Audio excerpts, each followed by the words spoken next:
where those requirements are kind of rolling out from. And those requirements, any requirements that are hitting employers really stem from the centerpiece of the Affordable Care Act, and that's this individual mandate.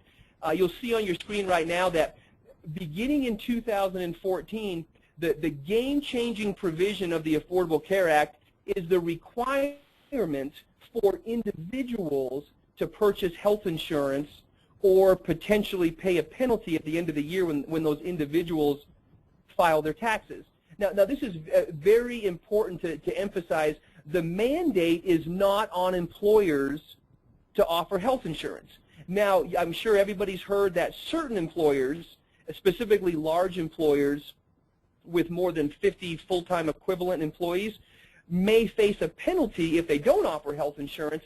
But again, there is no mandate for employers to offer insurance. Now, I realize that may sound somewhat like I'm splitting hairs a bit, but please understand that there is no requirement for employers to offer insurance. If you have less than 50 full-time employees, then there is no burden placed on you in terms of any potential obligation or any potential penalty. Yeah, now, if Lou, you have more than 50, yeah, is this Curtis? Yeah, Lou, I have a quick question. So I've heard, oh, absolutely. I've heard that there's been quite a few businesses that are going to cut their employees down to minimum half time, which is less than 30 hours, so that they don't have to pay insurance, and that they'll have to do that. Otherwise, they'll have to pay insurance on that employee if they're a full-time employee. And in a dental office, most of our employees are full-time, working 40 hours a week, and for us to be able to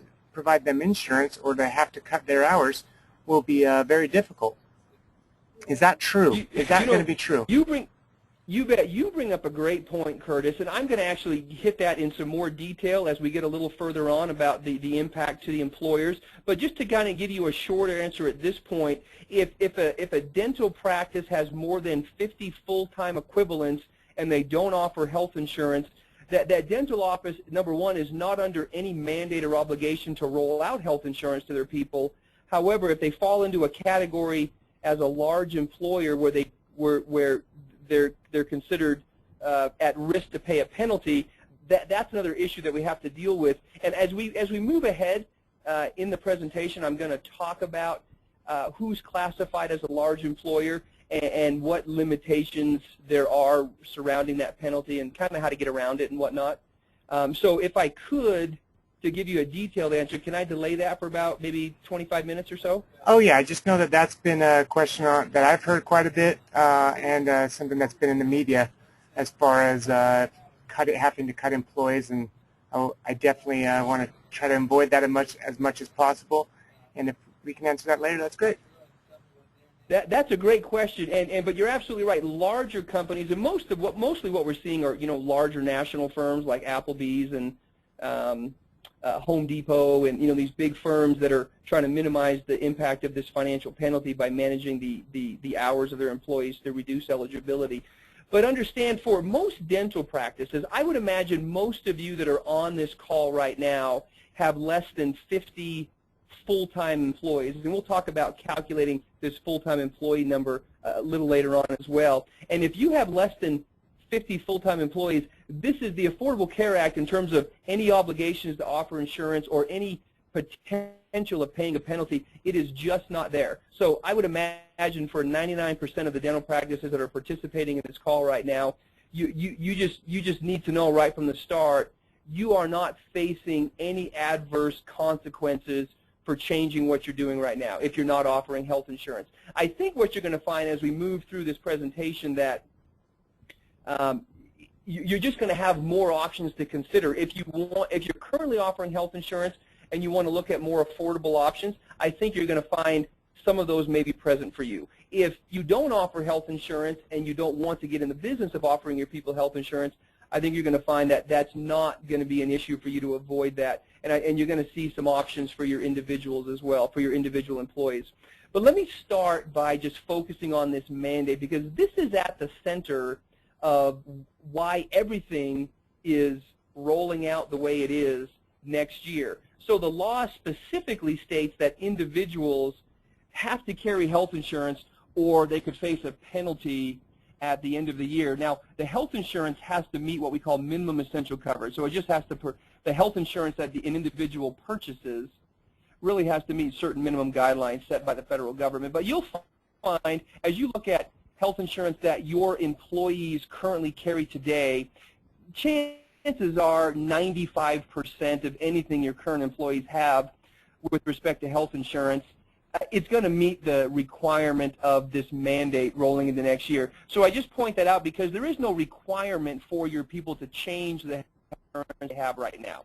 So if you have, whether you're offering, well, for example, if you look at this slide, if you have people who are covered under a government-sponsored program like Medicare, or maybe because of their finances they're on Medicaid CHIP, or TRICARE, they're covered through the VA. I mean, any of these programs will satisfy the mandate rolling into next year. If you currently offer employer-sponsored coverage, chances are the coverage you offer right now is going to meet the mandate in terms of minimum essential coverage rolling into next year. If you have employees that have an individual policy, if you have a group health plan and you've kept it grandfathered, if you on a high-risk pool, all these options that your people currently utilize to provide health insurance to their families, chances are, rolling into next year, those health insurance plans are going to meet the requirements. And so there is no requirement for your people to buy something different as they get into next year. However, there may be a number of motivating factors that you'll see as we move through this presentation which might incentivize your people to look at different health insurance options for their families. And of course, if they don't currently purchase health insurance, they'll want to consider some of these options for sure. And so if your individual employees don't purchase health insurance, they could be subject to a penalty at the end of the year when they file their taxes. Now, you'll notice highlighted in red here on the screen, the penalty is prorated on a monthly basis. Whenever we talk about penalties in this seminar, I usually kind of default to annual penalties, and I'll kind of talk penalties in terms of annual penalties. But please know that you may be partially compliant throughout the year, and so these penalties are definitely prorated depending on how well you did during the year. So let's say, for example, with my family, if we get into January 1st of 2014 and I just decide, you know what, I'm just not going to carry health insurance. When I get to the end of 2015 and I file my tax return, what kind of a penalty am I looking at? Now, you'll notice, I mean, just to cut to the chase, the penalty is not that significant, especially in the first few years beginning in 2014. So you'll notice that the penalty is either the greater of a percentage of your applicable household income or just a flat dollar amount. And maybe, Curtis, maybe you can mention real quick, applicable household income. Can you shed some light on perhaps how that's calculated for most families? So are you saying the household income of the employees or of the dentists? Of the employees, individual employees. What does that mean by applicable household income? You can probably explain that better than I can. Oh, well, I'm not. I'll give a try. Basically, it is. Well, remind me from speaking with you in the past. It's what that? Taxable income. Just had somebody whisper in my ear. It's taxable income, and that's just on the individual, or is that on the whole household, like the husband and family members? Yeah, great question. It would be on the whole household, but you're absolutely right. It would be taxable income. So one day, and again, I'm not a CPA, but once they adjust for, things like their deductions and whatnot, that would be whatever would be applicable in terms of their income, which would be subject to the penalty. So when you look at the penalty at the end of the year, when I get to the end of the year, and if I haven't carried health insurance, in 2014, I'm either going to pay 1% of my household income, or I'm going to pay a flat dollar amount of $95 up to 3 family members, so $285 total. Now, Lou, you're breaking up a little bit. I thought it was just on my end, but we have somebody who's mentioned it's breaking up. Can you maybe adjust your microphone a little bit? I'm breaking up? Yeah, you were breaking I might. up. There we I go. wonder if I should. That Can you might, hear me better now? yeah, now I can hear you better. Okay. Let me know, please. If people can't hear me, let me know. If I need to call in on a different line, I'll do that for sure. Okay, will do. So just keep me posted on that, Curtis, if people are having trouble hearing me. Okay, so in terms of the penalty,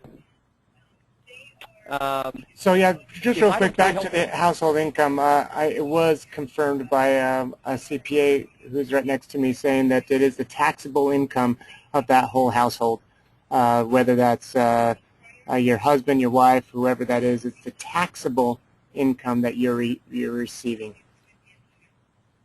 Perfect. Thank you for clarifying that. So at the end of the year, I'm either 1% of my taxable income or I'm $95. Now, in 2015, that increases to 2% of taxable income or $325 per person up to 3 family members. And then beyond 2015, it's 2.5 times your applicable household income or it's a flat dollar amount of $695. That would be in the future. That flat dollar amount would be adjusted for inflation. So you can see, I mean, for example, if a family's household income applicable, the taxable income, let's say it's $40,000, 1% of that income next year is what, $400 as far as a penalty that could be paid as part of the tax return, or maybe $285 if their income is less. So you can see that, first of all, the amount of the penalty is fairly insignificant for the first few years that this provision of the Act goes into effect. It's also interesting to note that when you look at the enforcement authority given to the IRS, the way the law reads currently is the IRS has very little enforcement authority to make your individual employees pay the penalty. Now the IRS can demand it, and they can send you letters and whatnot, but they can't levy you, fine you. They can't take action against you. All the IRS really can do is withhold that unpaid penalty from a future tax refund. But the way the law reads currently is the IRS has very little teeth to make you pay the penalty. So as we look into next year and this mandate to carry health insurance, the individual mandate, I think the penalty will have little effect on the decisions that individuals make with respect to whether or not they're going to go out there and buy insurance. But I think it's important to look at the incentives given to individual families. Some of it's stick, some of it's carrot. This is kind of the stick, hey, buy insurance or you'll pay a penalty. But there are a number of significant changes going into effect beginning January 1st that I think will incentivize a lot of families to look heavily at buying health insurance. And so let me talk about this for just a few minutes. So currently, I'm in the state of Utah. Currently in Utah, health insurance, your ability to buy health insurance is dependent in large part upon the underlying health history of your family. Or for a company, your ability to buy health insurance is in large part dependent upon the underlying history of the employees of the company. And for most states across the country, those laws are very, very similar. Some of you might be in states that are already guaranteed issue, but most states across the country are not. And so beginning January of next year, health insurance becomes guaranteed issue across the board. I mean, if you think about it, if there's a requirement for individuals to buy health insurance, individuals have to be able to get health insurance. So everybody can get health insurance starting next year. So even if you're currently not in a guaranteed issue state, starting January of next year, that will change. Health history will no longer impact someone's ability to buy health insurance. But in addition to this idea of guaranteed issue, you'll notice in this second paragraph on the screen, we also do away with pre-existing conditions. This has been, a significant problem for many people over the years. Now, federal law currently limits how pre-existing conditions can be managed by insurance companies if you carried prior coverage for a certain amount of time. without an extended gap in coverage. You can't have waiting periods anyway. But for many people, they're buying health insurance for the first time. They're subject to waiting periods for existing health problems. This will go away starting January of next year. If you buy a health plan, whether it's an individual policy, group policy, whatever, you'll no longer have any kind of a waiting period for pre-existing conditions. So if you have to buy health insurance starting next year, you have to be able to get it. So health insurance across the board becomes guaranteed issue. But in addition, the way health insurance is priced, for most states, this is going to change dramatically. And this is very important for you as an employer, not just employees, but you as an employer to consider if you're currently offering group health insurance to your people. Most states in the nation right now base the small employer rates on the underlying health history of the group. And most states base the individual premiums on the underlying health history of the family. That will all change starting next year. Every state in this nation moves to what we call community rating, modified community rating. Community rating basically just provides you with a published price. Insurance companies across the country are in the process right now of filing their health plans and filing their rates with their Department of Insurance and with Health and Human Services. And within the next month or so, we will know exactly what health insurance premiums are going to look like in 2014. And so the question becomes, whether you're buying an individual policy or whether you're on a group health plan right now, what will be the impact to your family or to your company as we move from this current pricing model to this new community rating pricing model beginning next year? And the concern is, for many people, for many experts, is that this will cause rates to jump significantly. If you're in a state right now where health insurance premiums are a function of health history and insurability, when we move to community rating, there's a number of reasons why health insurance premiums could jump significantly. And let me just share a couple of thoughts with you. Number one is, for most insurance companies in a lot of states, this is kind of a new game in town. And so because of all the uncertainty, you've just got to think that these insurance companies are going to price their plans somewhat expensive to make sure they don't lose their shorts as they get into next year. It's kind of like, I don't know if many of you remember about a decade ago when qualified high-deductible health plans came on the scene, these HSA plans. If you remember, do you remember how expensive they were?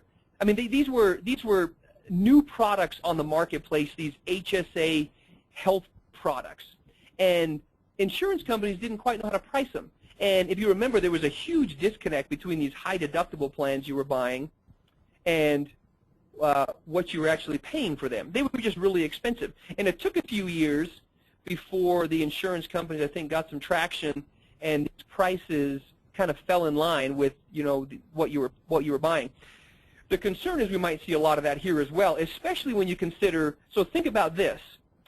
The rates for 2014, insurance companies have to publish by basically this month. The rates for 2015, they have to publish by the summer of 2014. And the rates for 2016, they have to publish by the summer of 2015. Insurance companies aren't going to know how well 2014 did until they get most of the way through 2015, and they will already have published 3 years of community rates. And so as you just kind of look at that, it just tells me that there may be the propensity to rate these things kind of high. But time will tell. I mean, we're just guessing right now, but within a month, we're going to know exactly what 2014 rates are going to look like. It's important to mention, too, that when you look at the way the age brackets are managed on these health insurance plans, let me just give you Utah as an example. Utah right now, when you look at the different age brackets, when you look at the prices for health insurance plans, for example, a 20 to 24 age bracket versus a 25 to 29, and that goes all the way up to, 60 to 64 and above. Utah law limits the spread between the cheapest age bracket and the youngest age bracket and the oldest age bracket to a 5-to-1 spread. Now, it's probably a little bit different in your state, but this is probably a similar story. So right now, if the single rate for a 20 to 24-year-old is $200, somebody in their 60s couldn't be more than $1,000. So it's a 5-to-1 spread. Well, the Affordable Care Act compresses those rate tables for every state starting next year to a 3-to-1 spread. So the cheapest age bracket and the oldest age bracket, there can't be more than a 3-to-1 difference in the rate, so 200 versus 600 as opposed to 200 versus 1,000.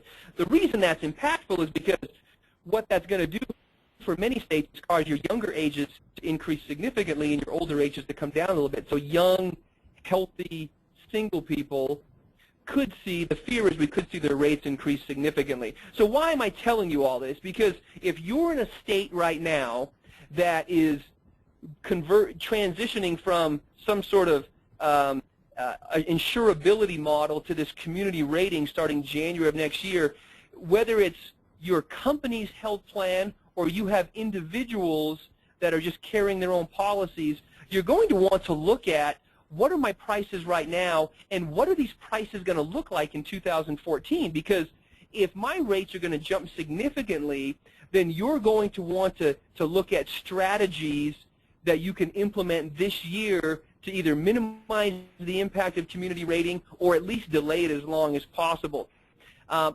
We don't have a lot of time to get into those strategies right now, but just know that there are options.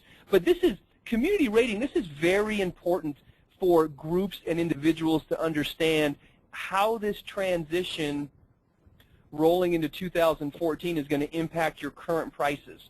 And so give that some thought, give that some look, and you can reach back out to Curtis and we can have this conversation for groups that want to discuss that further. Well, but that's what I love about you so much, Lou, is that you are proactive. You're making sure that your clients and other clients that are small businesses, and especially in the dental community, are being proactive and are ready for what's going to happen rather than being retroactive. That is what Procore is all about. We're all about being proactive, making sure that our clients get take advantage of all the tax benefits before the end of the year, that they take advantage of them during the year before they're expired. And so thank you for sharing that portion as well. Oh, hey, my pleasure. And I appreciate you saying that because I think it's important. It's interesting. I mean, here we're facing the most significant changes to health insurance and health care that we faced in more than a generation. And I would imagine all of you on this webinar in your own respective states, just look at the conversations, the advertising, the information that's out there. You'll find in general there's very little information being shared, and I just think it's crazy that we're not having more conversations earlier. You're definitely in a position as employers and individual families to consider your options and make important decisions now rather than waiting until January and really limiting your options. So I wish we had more time to get into these strategies, but I'm probably going to go over on time as it is, and so just just reach out to Curtis and with questions about strategy, and we definitely can help discuss your situation. And if you don't have that information, just real quick, jot that down. It's Curtis at ProcoreCPA.com. That's CURTIS at ProcoreCPA.com. And my cell phone number, you can call me anytime, is 801-380-7070. And we will say that again at the end of the webinar. But thanks, Lou. And keep going. We definitely have more information to go over. Perfect. Let me shift gears in and talk about these subsidies that will be available next year. Again, we're still talking about the individual mandate. And remember, if I have to carry insurance, I need to be able to get insurance. And so we become guaranteed issue, community rated. But I also need to be able to afford insurance. If the federal government says, hey, Lou, you've got to carry insurance starting next year, and I say, well, what if I can't afford it? What if I don't have enough money to pay that premium? Well, starting January of next year, the federal government is going to offer significant tax credits and subsidies to help individuals purchase health insurance plans. And I'm going to talk about this in more detail here in the next few minutes, but the ability to take advantage of these subsidies really centers around these health insurance exchanges. I'm sure all of you have heard all kinds of information in the media regarding these health insurance exchanges. The federal government's now trying to rebrand them as marketplaces. just because exchanges have such a negative connotation. But let me talk for just a few minutes about what a health insurance exchange is. These health insurance exchanges, they really are at the center of managing this individual mandate. Now, first of all, it's important to understand that a health insurance exchange, it's not an insurance company. And so right now in your state, you might be insured by United Healthcare, or you might be insured by local Blue Cross or the local Blue Shield. You're still going to deal with these insurance companies just like you deal with them right now. But in exchange, it's nothing more than really a virtual marketplace where you can shop and look at all these insurance companies. So it's kind of like if you're, for example, I'm from the state of Maine, and I just purchased some plane tickets to go back to Maine. And so where did I go? I went to Travelocity. And I start looking on Travelocity at all the different airlines, Delta, JetBlue, Southwest, and seeing what they offer, and who makes me pay for luggage, and who flies into Maine versus Boston, and I compare all the features of these different airlines in Travelocity. Health insurance exchanges are just like that. An exchange is nothing more than a marketplace where all these insurance companies that want to get your business are going to be there. And so you can go to this exchange and you can shop around for insurance. Now, you don't have to buy your health insurance next year through an exchange. You can still go directly to United Healthcare or Blue Cross or whoever and still buy insurance directly from them. But there are some significant reasons why these exchanges will turn your head, so to speak, and why you're going to want to look at these exchanges pretty heavily. And let me just touch on, when we talk about exchanges, there's two major exchanges that the federal government is requiring states to set up. There's an individual exchange, and there's a shop exchange, which is a small business exchange. Now, the federal government has basically said to every state in the country, you need to set up these exchanges by January of next year. If you don't, we're going to come in as the federal government, and we're going to set them up and manage them for you. So this individual exchange has to be up and running as of January 1st, 2014. Well, technically it has to be ready to roll by October 1st because that's when open enrollment starts. So your state has either decided to set up and run their own exchange, or they've decided to just kind of punt it to the federal government and say, you know what, we don't want to deal with this, you guys deal with it. Or they may be partnering with the federal government and doing some kind of joint approach. Utah has kind of entered into somewhat of a joint approach with this individual exchange. Now, the small business exchange originally was scheduled to be implemented January of this next year as well, but many of you have probably heard that this piece of the legislation, if you're going to use the federal small business exchange, it's been delayed until January of 2015. So if you're in a state that is rolling out its own small business exchange on a state level, chances are you're going to go into effect January of next year. If you're in a state that basically says, hey, we don't want to deal with this, we're going to let the federal government do it, that's been delayed until January of 2015. So you're just going to want to check locally what's happening with your small business exchange. Here in Utah had kind of an exchange experiment going on for a few years, so they were a bit ahead of the curve. So Utah is actually rolling out the small business exchange on a local state level as of January 1st of next year. So now, Lou, the reason these yes? Lou, so I've heard and been reading that Obamacare, this health reform, is being pushed back another year for businesses. What that's been saying is that the exchange has been pushed back a year. As far as everything else, it's going to be staying the same. Is that what I'm understanding? Yeah, for the most part. So exchanges, if your state's going to use the federal exchange, the ability to use the exchange as a health plan option for your business has been pushed off for a year. The recent announcement in terms of delaying the implementation of this act has to do with potential employer penalties and certain employer reporting requirements. So if you're a large employer potentially subject to penalties for not offering insurance, that's all been pushed off till 2015, and we're going to come to that and talk about that in a minute. But I would imagine for most of you on the call, you're really kind of getting into that. You're kind of in a different pool there. Most of you probably have less than 50 full-time employees, but if you are a large employer subject to penalties, Those potential penalty situations have been pushed off till 2015. But with the exchange, you may have a small business exchange going into effect January of 2014. It just depends on your state and if they're going to run it on a local level or if they're going to defer to the federal government. But that's a good question, Curtis, and I'll hit that again as we get through some of this individual stuff. And you'll see as we move through and finish this individual conversation that the impact of these individual actions really impact your decisions as an employer, and so that's why I'm kind of hitting this first. But there are very specific reasons why these exchanges are so critical to this reform effort moving forward. So for example, you'll notice on the screen, the individual exchange, if you want help with your premium, if you want a tax credit, or if you want to get subsidies to help you cover your out-of-pocket expense, you can only qualify for that financial assistance if you buy your individual health plan through the individual exchange. That's a big deal.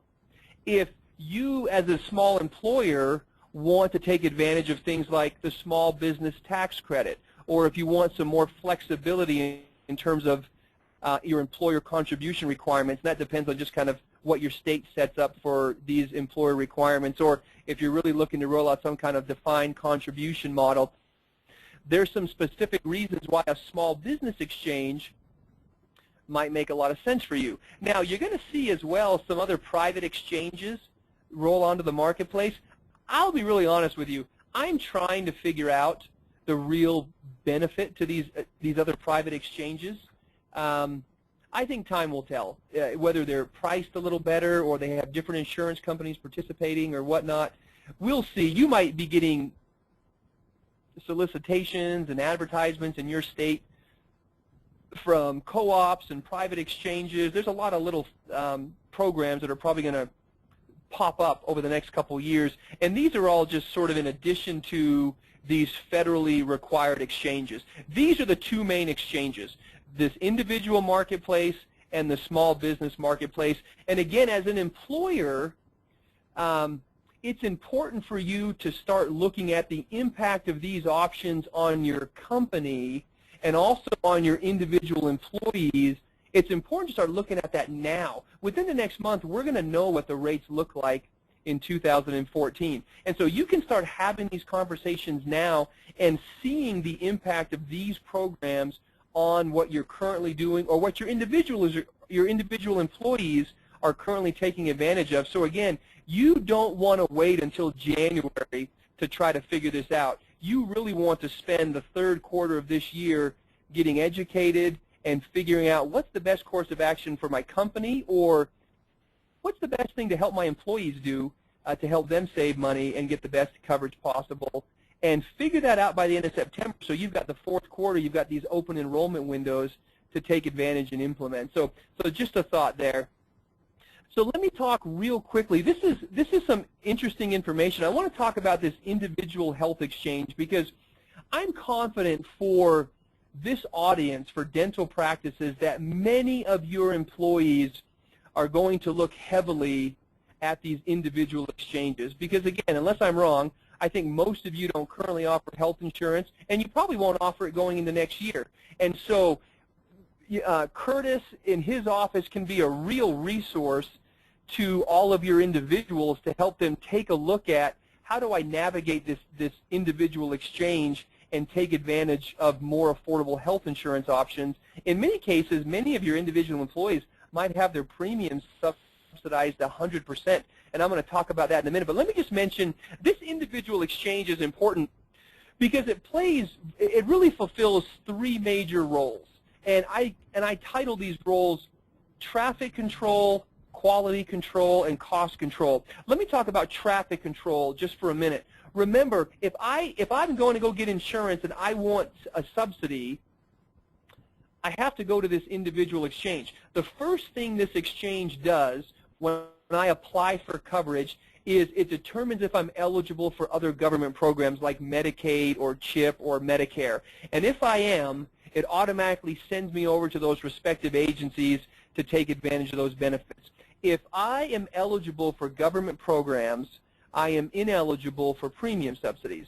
And so the first thing the exchange does is manage enrollment. And if you're eligible for Medicaid, then for most states, you're just automatically enrolled in Medicaid. So think about that for a minute. If you wonder why, you know, when you see all these states across the country that have pushed back so hard when it comes to implementing the Affordable Care Act, a lot of it has to do with this traffic control piece of the individual exchange. So if everybody has to carry insurance and they want to get subsidies, all these people are going to run to the individual exchange and apply for coverage. But if they're eligible for Medicaid, they're going to be automatically enrolled on Medicaid. So look at Utah, for example. Utah has 70,000 citizens that are currently eligible for Medicaid but not enrolled. So what do you think is going to happen next year when these 70,000 people go to the individual exchange and get pushed directly on to Medicaid, excuse me. That's going to have a huge financial impact on the state of Utah's budget. Now, in addition to that, you remember a couple years ago, or last year, I guess, when there was the Supreme Court challenge to the Affordable Care Act. One of those challenges was the requirement that the federal government set for states to expand Medicaid eligibility from 100% of the federal poverty level to 133% of the federal poverty level. Now, the Supreme Court came back and said, no, you can't do that. You can't make states expand Medicaid eligibility and hold their matching funds hostage, but you can give states the choice. So most states across the country are still trying to figure out, in addition to this existing liability, do we also want to expand Medicaid so people with higher incomes can still qualify? Utah, in this state, still hasn't made a decision. In fact, I was in a meeting this morning with the insurance commissioner and some of the individuals from the governor's office, and they still haven't made a decision. I would imagine that your state is similar, but it may not be. Maybe Utah is just the last one to figure this out. But my point is this traffic control piece is very, very important. The exchange is going to manage who's eligible for the subsidies and throw people into government programs if they're eligible. If you're not eligible for government programs, then you'll continue to move through the process and look at that premium subsidy. Now, it's important to understand, too, that these exchanges and health insurance in general will now be subject to open enrollment windows moving forward. Because health insurance is now guaranteed issue, you got to buy health insurance at specific times during the year. Otherwise, you could just wait until you get sick and then go buy a policy, and it would create havoc for these insurance companies. So you'll notice the first open enrollment for the individual exchange is beginning October 1st of this year, and it actually extends through the end of March of next year. And so if you finish enrolling in a health plan through the exchange by December 15th, your coverage will go effective as of January 1st. If you start this process after January, whenever you finish enrolling, you'll go effective the first of the month following your application date. Lou, I've got Was there a question? Yeah, I've got two questions actually for you. First off, I know we spoke about this in the past, and if you're going to be mentioning this in the future, then we can skip it. But now, if an employer, if your employer does offer health care and the employee chooses not to participate, then if they go to an exchange, they will not qualify for tax subsidies. Is that right or is that wrong? There's something along those lines. Yeah, you're absolutely right, Curtis. If in terms of eligibility, and again I'm gonna hit that in a minute, and we'll see that again. But in terms of qualifying for a premium subsidy, if you're eligible for employer-sponsored coverage that meets certain guidelines, you are ineligible for a premium subsidy in the individual exchange. And so that's, yeah, you're right on, and we'll talk about that some more in just a second. Great. So the follow-up is along the same issue which you're talking about right now. And the question is along enrollment. If the Act calls for a guaranteed issues policy, why does it appear the exchange's limited enrolling period? If it's a guaranteed issue, why is there such a limit? You know, that's a good question. The concern is it's kind of like current small employer plans. You know, if your dental practice currently offers a group health plan, you have an open enrollment window for your new hires to come on the plan. So they can't just come on the plan at any time, because if they did, they would just wait until they got sick, and then they would buy health insurance, have their claims paid, and then drop the insurance again. and this adverse selection would put every insurance company out of business, because all health insurance starting next year is guaranteed issue. So if I want health insurance, I can get it. I might be in the middle of cancer treatment, I might be a diabetic, I might need a kidney transplant, but if I want health insurance, I can get it. But if I'm able to just buy health insurance anytime I want to, go get my medical conditions treated, and then drop it, you know, there's no consistency of premium payments. The insurance companies would all go out of business. So because we've moved to this guaranteed issue model, there has to be a way of ensuring that, you know, insurance companies are protected. Otherwise, people would just drop and pick up health insurance only when they needed it, and it would put every insurance company out of business. So that's the rationale behind it. Beautiful, thanks. And I hope, Paula, I hope that helps out you and with your question. But yeah, please continue, and looking forward to hearing more this other stuff you got coming up.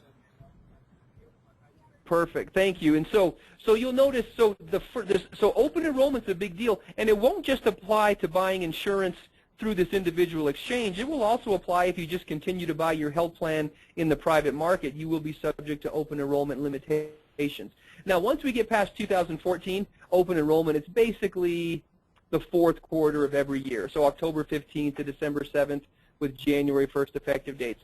So bottom line, traffic control, if you want a subsidy, you go to the exchange, they start sort of managing everybody who's in line and either moving them forward to qualify for a premium subsidy, or they're going to send them to Medicaid or Medicare or whatnot. The second role of the individual exchange is what I call quality control. Every qualified health plan in an exchange has to be given what we call an actuarial value. And so you'll notice that there's 4 different categories of health plans that are available within the individual exchange: bronze, silver, gold, and platinum. And there's a corresponding actuarial value: 60%, 70%, 80%, and 90%. Actuarial value, to be honest with you, it doesn't really mean that much. It really is a measure of a plan's generosity. How rich is the benefit? And so it doesn't mean all the plans are the same. So for example, in this silver category, there may be 100 different health plans that all have an actuarial value of 70%. Now, one health plan might have a $1,000 deductible with you know, a $3,000 out-of-pocket max, but you have to meet your deductible for everything. Another health plan might have a $2,000 deductible, but provide you a copay when you go to the doctor and maybe a prescription card. And so you can see, you know, to determine a plan's actuarial value, different components of the health plan are measured. So we look at deductible, out-of-pocket maximum, doctor copay, prescription card, ER, maternity coverage. So all these benefits are measured, and they're put into this calculator, and it spits out an actuarial value. And so anything that's in this between 70 and 80% will be categorized as a silver plan. So please keep that in mind. Just because you have a health plan that's a bronze plan, it doesn't mean that all 50 plans in there are going to be exactly the same. It's a general overall measure of how rich the benefit is. And so you can kind of tell intuitively a 60% valued plan is not going to cover near as much as a 90% valued plan. And there are reasons why plans are grouped into these 4 categories, which I'll talk about in a minute. But that's the second major role of these individual exchanges, is they are going to basically manage and approve these health plans and drop them in these categories. Now let's get into some fun stuff, because this will be really impactful for your people. These premium subsidies. So we have traffic control, quality control, cost control. If I have to buy insurance, can I get help paying for my premium? And people, this is a big deal. These premium subsidies are extremely generous, and you're going to see that as we go through this calculation. So who qualifies for a premium subsidy? Well, first of all, they have to pay taxes, because the premium subsidy is administered through an individual's tax return. So if you don't file taxes, don't bother. You have to go through the individual exchange. I've mentioned that already. You can only capture a premium subsidy or a cost-sharing subsidy if you buy your health plan through this individual health insurance exchange. Your household income has to be between 100% and 400% of the federal poverty level. So I hope everybody heard that. That's huge. You can earn up to 400% of the federal poverty level before you phase out of a premium subsidy. 400%. So think about that. In Utah, and most states, I think most states in the country are the same as Utah. In 2014, if you have a family of 4, you can earn up to $95,000 of adjusted gross income before you phase out of a premium subsidy. A family of 7, I say a family of 7 because Utah, we have big families here. A family of 7 is kind of common. You can earn up to almost $140,000 in annual and adjusted gross income before you phase out of a premium subsidy. Qualify for a premium subsidy if your income falls between this range. And I'm going to talk about this some more in a second as well. And then if you want to qualify for a premium subsidy, you can't be eligible for other coverage elsewhere. And so, Curtis, back to your question, if an employee is eligible for a health plan offered by his employer, as long as that health plan meets certain guidelines in terms of affordability and adequacy, then that employee cannot get a premium subsidy if they go to the individual exchange. This is also a really big deal. If you're going to find, I think, in your dental practice that you're going to have a few key people, like the dentist, that make too much money to qualify for a premium subsidy. You're going to find that many of your other employees, younger employees, they're kind of starting out on the income scale, they're going to qualify for a significant premium subsidy. But there's a real issue between eligibility in a small employer health plan and ineligibility to qualify for a premium subsidy. Now, with that said, there are strategies that you can implement as an employer to help you satisfy the needs of these two extremely different demographics. And so if you've got a number of employees that say, listen, I still want the pre-tax benefits of a group plan, but I've got a handful of my employees that could get extremely generous subsidies in the individual exchange, how do I resolve this conflict? And you know what? You absolutely can. There's some terrific strategies that you can implement to circumvent these limitations. And again, there's not enough time in this webinar. We're going to be way over time already. But just please know, reach out to Curtis and ask that question, because as you look at your group, I am confident in a dental practice, there's huge disparities between age and income between the dentist and some of the key employees and some of your regular employees, that you churn through on a regular basis, some of these younger girls and whatnot. And you're going to have some very specific issues that you're going to have to meet the needs of both demographics. And Curtis, we can definitely help with that. So I'd encourage people to reach out to you for sure. And so, okay, so moving on, that's who qualifies for the premium subsidy. Let me talk real quick about the premium subsidy. So if I have to buy health insurance, and Curtis, I'm looking at the clock, and I know we're almost at 2 o'clock, so just give me a heads up. If I need to start speeding this up, I'm sorry, I'm taking too much time, so just let me know if I need to start talking faster, okay? Absolutely. If everybody else has, if everybody else is fine on time, please raise your hand. But I think we should be fine if you go 10, 15 more minutes. Should be just fine. Okay, perfect. Thank you, everybody, for being patient with me. It's just a lot of information to go through, and if we still have a lot of questions, we could do this again for sure. But let me talk about this actual premium subsidy, this tax credit. So, for example, let me just kind of put it in perspective. If I go to the individual exchange and I qualify for this subsidy to help me pay my health insurance premium, let's say the health insurance plan that I'm buying costs, let's say it costs $1,000 a month. And then the federal government says, well, we're going to help subsidize that for you. We're going to subsidize that to the tune of $700 a month. Well, how does that work? Well, first of all, this premium subsidy, it's really a tax credit. This tax credit is, first of all, it's an advanceable tax credit. So that means when I qualify for this subsidy, for this tax credit, the federal government will say, well, Lou, you can either wait till the end of the year and we'll just send you this tax credit as a tax refund when you file your taxes, or we can advance it to you. And so, or we can advance it to the insurance company. And this is what I think most people are going to do.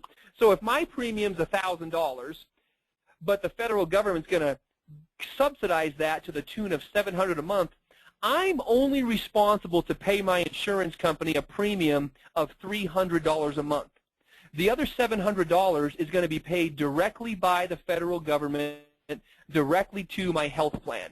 And so it doesn't come to me, it goes right to the insurance company to cover my premium. So it's an advanceable tax credit. I do not have to wait to the end of the year to benefit from it. It's also a refundable tax credit, meaning I don't have to have a tax liability to qualify for the credit. So if I get to the end of the year and I just didn't make that much money, and once I figure out my adjusted gross income, let's say I don't owe any federal taxes, or let's say I even qualify for a refund, that does not impact my tax credit for my health plan. It's still paid. I don't have to have a liability. However, there is this reconciliation that you're going to want to be aware of. When the bill was originally passed, there were limits on how much a family might have to pay back if they underestimated what their income was going to be. Long story short, over the last few years, most of those limits have been removed. So, because think about this, you qualify for the credit based on your most recent filed tax return. So when you apply for this premium credit for 2014, you're going to be using your tax return from 2012 that you filed by April of 2013.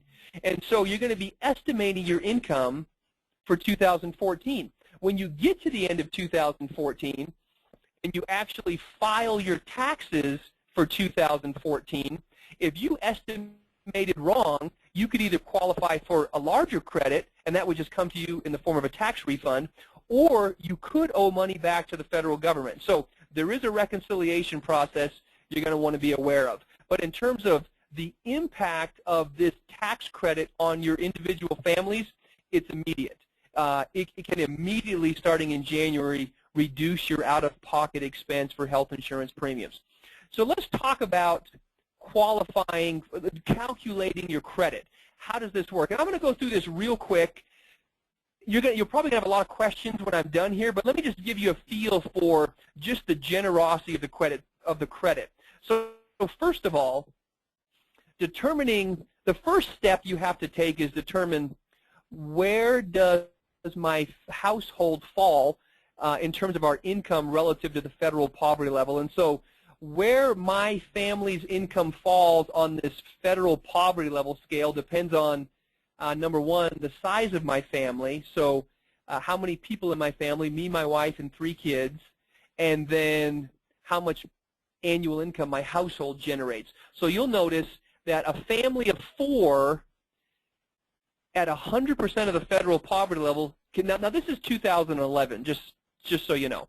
And so this will change a bit in 2014, but when we did this presentation, I couldn't find the grid for 2014, so forgive me, it's a little outdated. But for 2011 numbers, at 100% of the federal poverty level, a family of 4 could earn a little over $22,000. At 400%, a family of 4 could earn a little over $89,000. In 2014, that's about $95,000. So the first thing you want to calculate is, where do I fall on this relative to the federal poverty level? And if my household income is less than 100% of the federal poverty level, then I'm just going to enroll on Medicaid. If it's greater than 400%, then I'm not eligible for a premium subsidy at all. If it's between 100 and 400%, then I'm going to be eligible for some kind of a tax credit, some kind of a premium subsidy from the federal government. And here's how you figure it out. It's either the cost of the health plan that I'm buying. So when you finish calculating the credit, you can't make money off the credit. So if the health plan you buy is cheaper than your credit, the most you can get is the premium that the health plan charges. Or the credit is the excess resulting from this formula. You look at what your premium would be for your family for the second lowest cost silver plan in the individual exchange. Remember, we talked about that. The quality control for the individual exchange, they categorize these health plans. So all the health plans that are categorized as a silver plan, you take the second lowest cost silver plan in the exchange in your area, and you subtract from that the percentage of the federal government. Depending on where you fall in the federal poverty level, there's a maximum percentage of your income that you can pay towards health insurance premiums. So you take that percentage, times it by your household income, and you come up with a number, and you subtract that from the second lowest cost silver plan.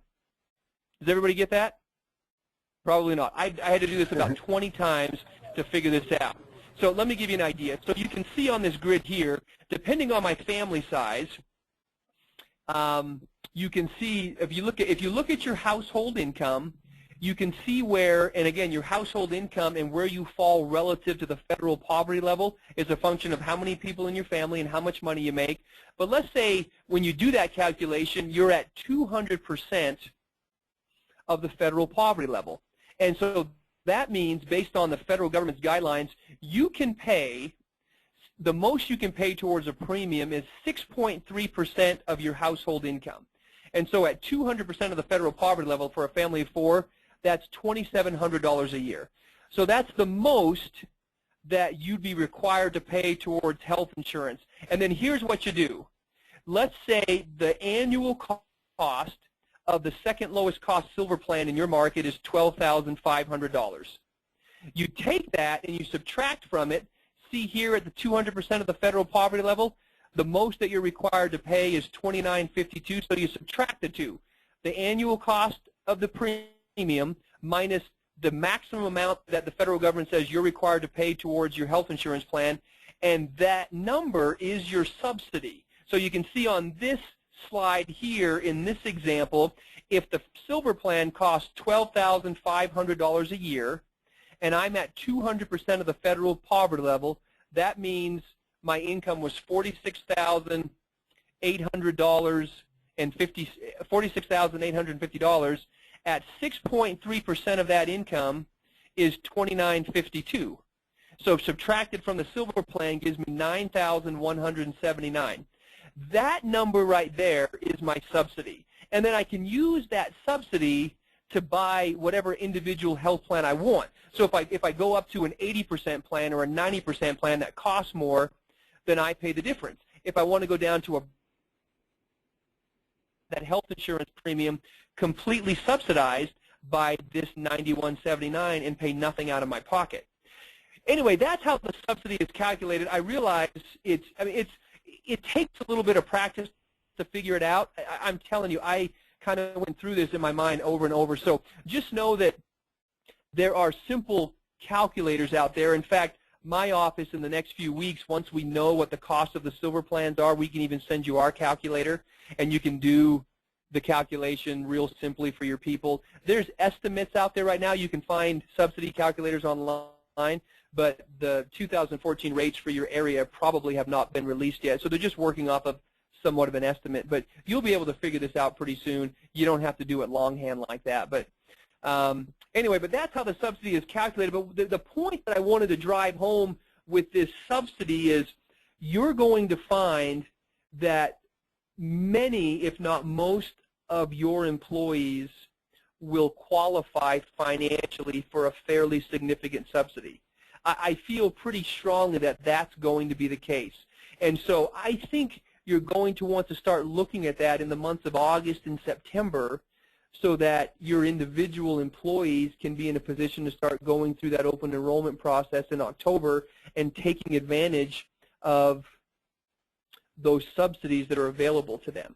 So I would keep that in mind, and definitely Curtis's office can be a real resource there as your employees have questions about their applicable household income and who qualifies in terms of family members and household size, and what pieces of my income do I include in the calculation? Do I include alimony? Do I include disability benefits? There's probably a lot of questions that your employees are going to have, just reach out to Curtis, and we can definitely be a resource to help with that. Did you have anything along those lines you wanted to add, Curtis? No, that's been great. And if you guys do want any of Lou's information and his expertise to help you in your office, we can either do a conference call with him individually, or we can get you connected with his office. He is a great resource for small businesses, and really appreciate the information. So thank you, Curtis. Let me just finish real quick. I'm going to spend 5 minutes on a couple of other topics. Okay, maybe 10, and we'll be done. Now, I want to just mention real quick, certain individuals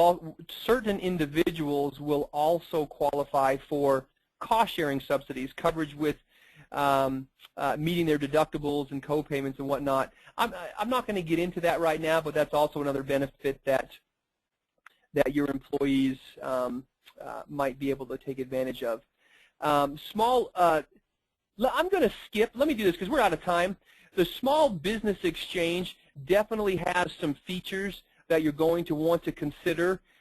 It's not mandatory in your state that you even look at the Small Business Exchange. In fact, for many states, you're probably not even going to have it until 2015. But if you have questions about the Small Business Exchange in your state and why, as an employer, you'd want to look at the Small Business Exchange, reach out to Curtis, and we can talk to you about that. I'm sorry for glossing over this, but we really are out of time, and I want to talk specifically about potential employer penalties. This is probably what all of you have been waiting for, and forgive me for the build-up to this, but I think you'll see that figuring out these penalties, it's important to understand everything that your individuals are facing as we approach next year, because as you look at potential penalties for next year, it's important to understand that, number one, there is no obligation for employers to offer health insurance starting next year. But if you are a large employer, and a large employer means an employer with more than 50 full-time equivalent employees in the preceding calendar year, then you could be subject to a penalty. Now, let me mention first and foremost, this was scheduled to go into effect January of 2014. Curtis alluded to this earlier. The federal government just recently announced that this provision of the Act is being delayed until 2015. And so if you are a large employer and you don't offer health insurance, you don't face any penalties next year. So you've got another year to kind of figure it out. So just keep that in mind. We haven't had a chance to update this slide yet, but this provision has been delayed a year.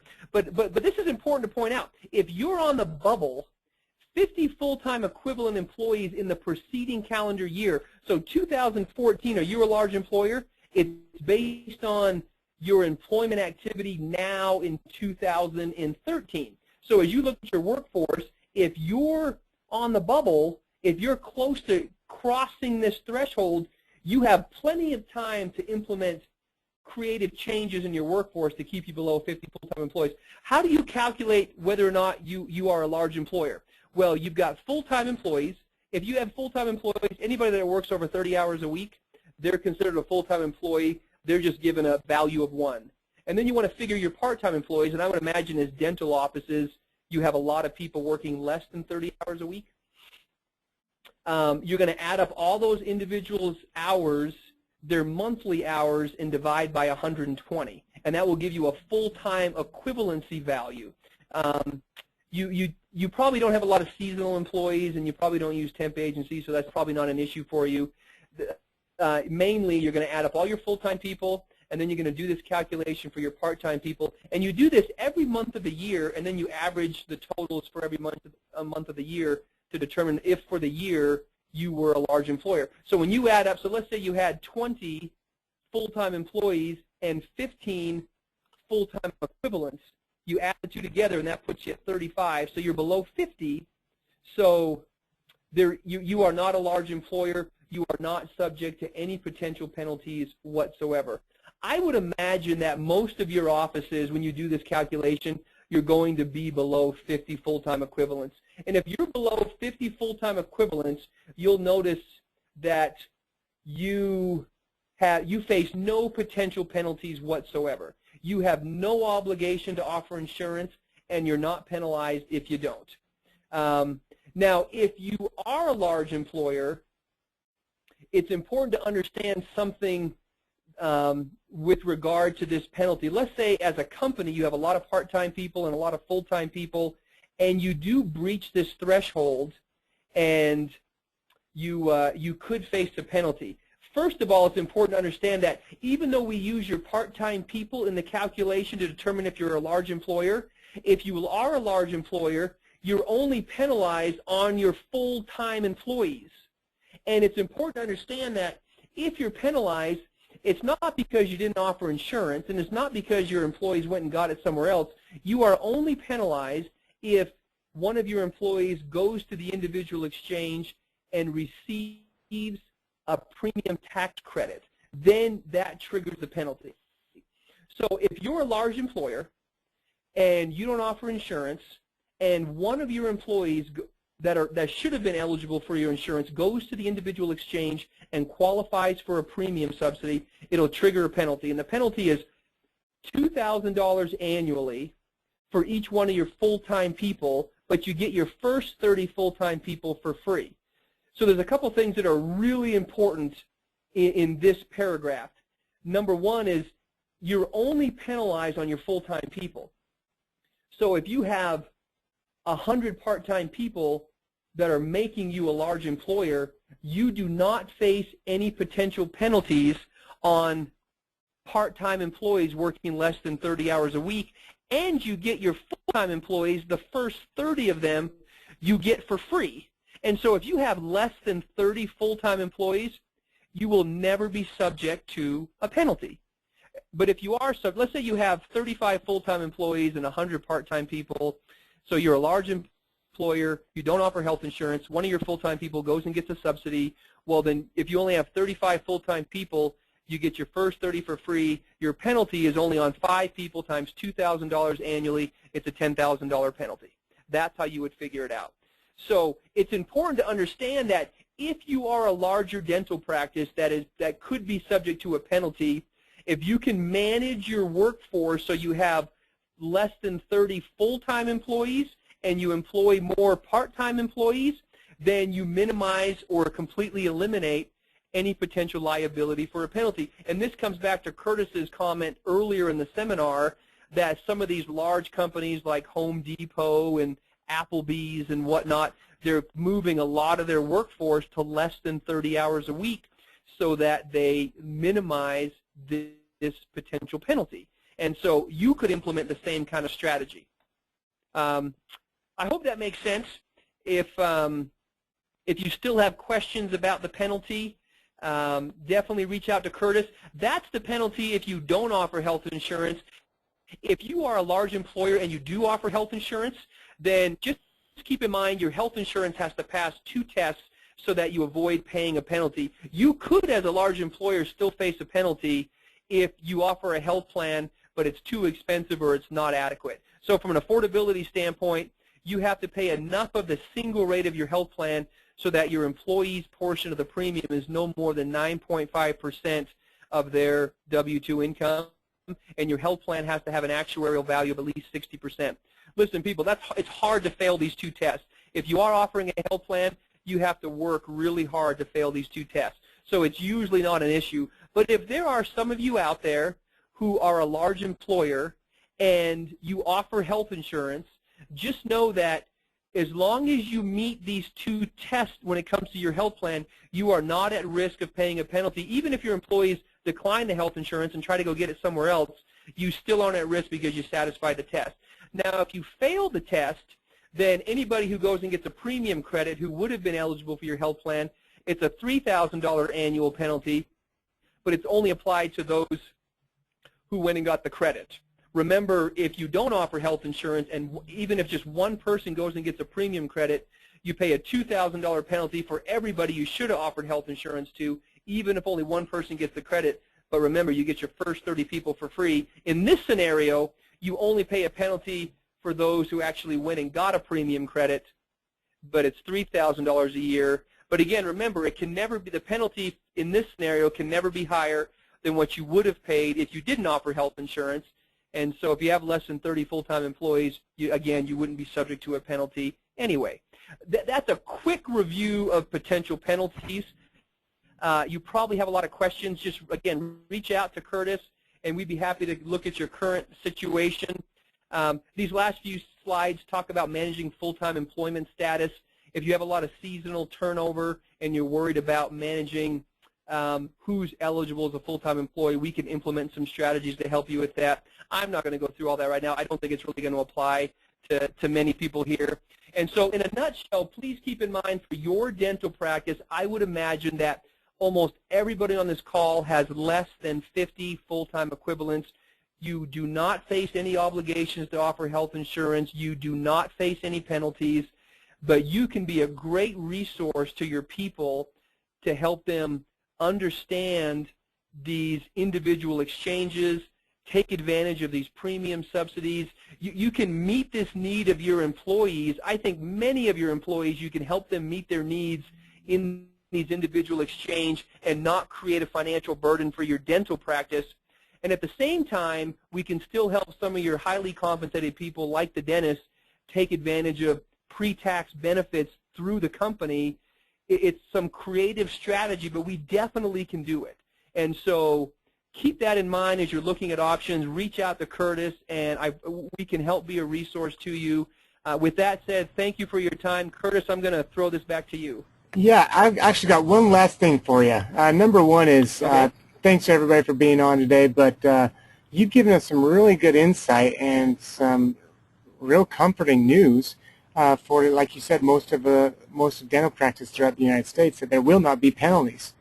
But there are a lot of options for these dental practices. As the expert, what would you suggest we do starting from right now until 2014, 2015?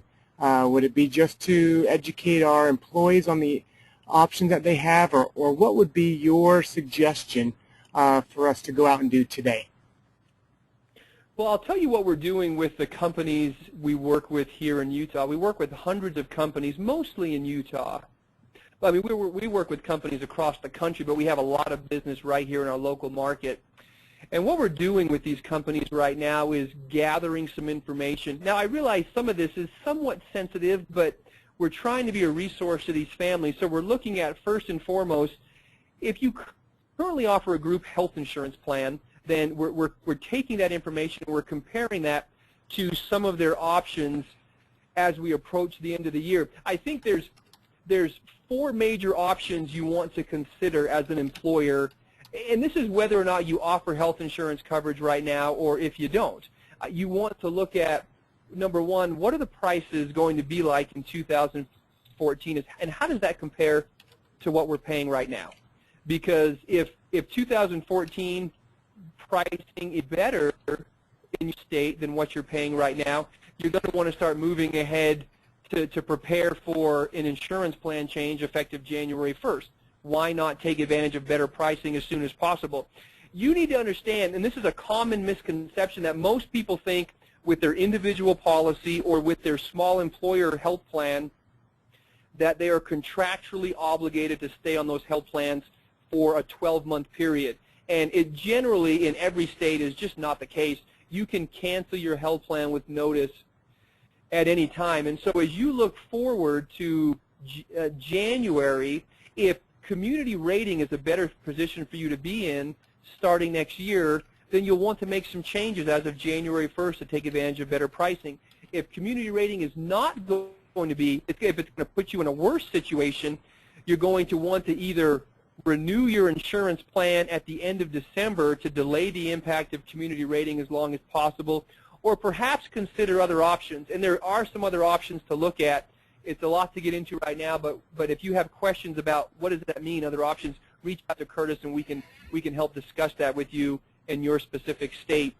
In addition to that, I think employers will want to look at what the options will be with the small business exchange beginning January of 2014, if that's an option for them. And I also think we need to start looking at what the pricing and subsidies are going to look like for your individuals beginning 2014. So to answer your question, Curtis, what we're having our groups do right now is we're compiling some of the data on their individual employees. We're looking at things like what their current health insurance premiums are, and then we're gathering household income and family size from them so we can help run this analysis and help compare to what they're doing right now. So keep in mind, if you offer a group health plan or if you're just encouraging your people to go buy their own individual policies, you can start doing this analysis within the next 30 to 60 days to start getting a feel for how do your current decisions and your current prices, how are they going to change as you roll into January, and calculating those tax credits, those individual tax credits, and looking at the impact of community rating beginning next year. I would say those are probably the two most pressing actionable items over the next couple months. Fantastic. Well, thanks again, Lou. I know your time is busy, and because of time, I've got a few questions here that I'll reach out to each of you individually. Please, if you have additional questions, email me at curtis@procorecpa.com. That's C-U-R-T-I-S @procorecpa.com, or you can always text or call me on my cell, which is 801-380-7070. Thanks everybody for joining Procore. This is brought to you by Procore CPA firm, the #1 firm for dentists. We do get our dentists in a better financial position, whether it's with Obamacare, whether it's with tax planning, CFO services, or any way to get them in a better financial position. So with that, we hope everyone has a great day. And Lou, tell your team thank you for letting you come on today. We really appreciate your knowledge and your information. And is it okay if we get your slideshow to hand out to a few of these individuals?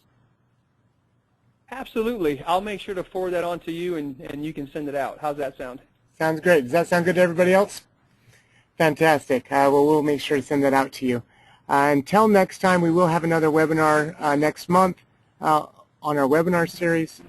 Please join.